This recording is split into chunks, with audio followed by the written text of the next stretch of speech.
Noong 1649, ipinag-utos ni Gobernador General na magpadala ng mga manggagawang taga-Samar sa Cavite upang magtrabaho sa paggawa ng mga barko.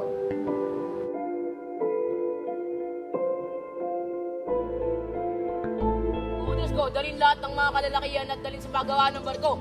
Tayo na at sundin ang pinag-uutos ng Gobernador General.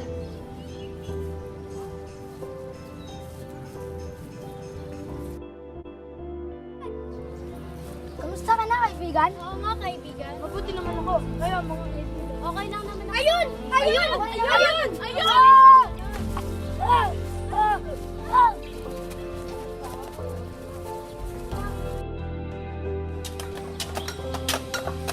Mga saman! Hindi na ito tama! Paano ba kayo natratuhin tayo ng ganito? Tama! Tayo na matulas! Sinimula nila ang rebellion sa pamamagitan ng pagpatay sa kura ng bayan at sa mga Espanyol. Kumalat ito at tuluyan naglagablab ang himagsikan laban sa mga Kastila. Nagpatuloy ito at lumaganap hanggang sa Mindanao, Zamboanga, Cebu, Camarines at Albay. Dahil sa pangyayari, nabahala ang general at nagpadala ito ng mga sundalo.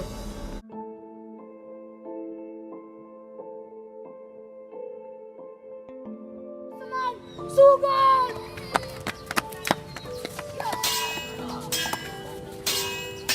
Hay! Mga kasama! Panahon na para tayong lumaban! Sugat!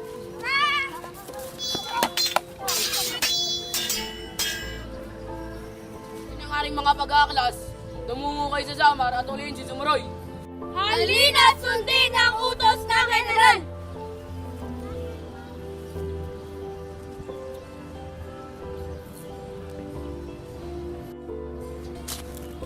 Suray!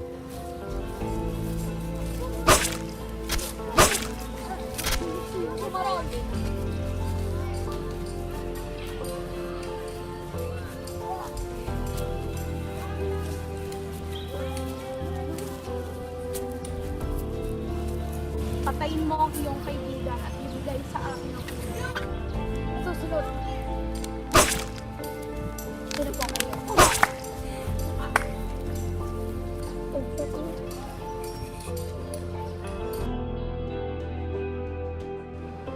Taong 1650, tuluyang nauli si Sumuroy at namatay.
Sir Mang Simon, kamusta na kayo? Okay lang naman kami.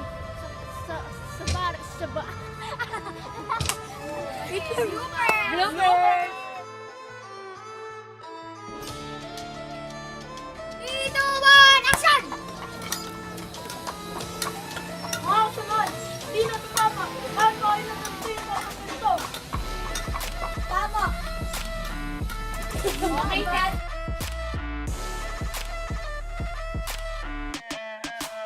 Action! Mga kasama, parang panahon na para tayo lumaban.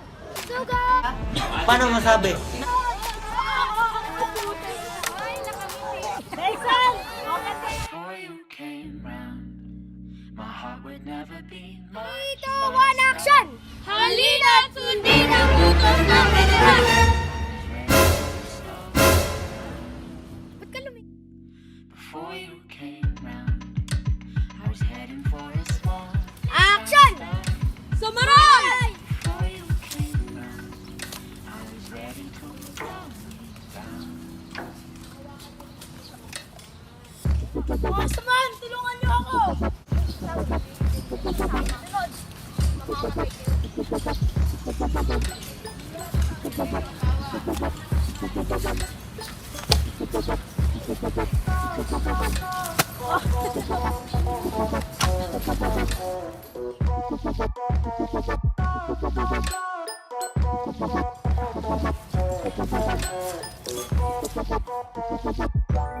Let it go, ain't nobody go. 3, action! Kamusta ka na, kaibigan? Mga kaibigan? Mabuti naman kayo. Kamusta kayo? Oo, mabuti naman kami. Samantala, sa barrio, kami ay nagkikita. Natatawa ko sa mukha niya. Before I was found, I didn't wanna be around. Ito na po. I'm so weak to sound, loud enough to